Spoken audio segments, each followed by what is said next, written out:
want you to imagine that I've handed you Bridgerton season 3 and I've said that you can't change the dialogue, you can't change the scenes, you can't change the story.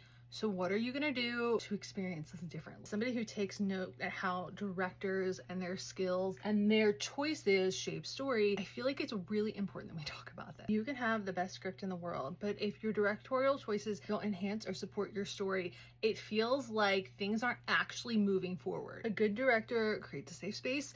They make people feel like they have the space to play. They help move the story. But a great director is going to make you who's watching it at home feel like you're actually living the story. Tom Verica directed the wedding episode for season 3. He directed the bane of my existence, object of all of my desire scene in season 2, and he directed all of Queen Charlotte. And you feel it inherently when you watch because he makes you put yourself in the emotional tethering to the character and what's happening, whether you want to or not. The scene that we have of Colin and Penelope interacting before the wedding, they're walking away from the dress shop, and there's that push and pull between the two of them because of everything that's going on, because of the way that they're delivering the lines, because of the way that the camera's moving, because of the way that we're intentionally challenging the space of him down below with her up top. There is movement created in this that it's not just you kind of feeling like you're seeing a story, but more so that you can feel the battle that's happening back and forth. They want to be together. He feels betrayed. She doesn't know what to do with this. She's wanted this for so long. She doesn't know if she's worthy of it.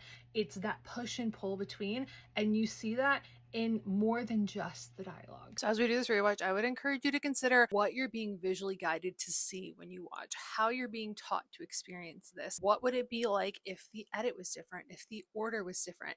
How are we emotionally layering your experience in the story? Take a different perspective and consider what you would change once the script was locked, what you might do differently in editing to make this story have the beats that you feel like aren't quite hitting, to tweak the way that we would shoot it on the day to make sure that we're emotionally tying people in when we need them to see what's going on in a character's internal world. There's so much of this that doesn't just happen because an actor's on screen.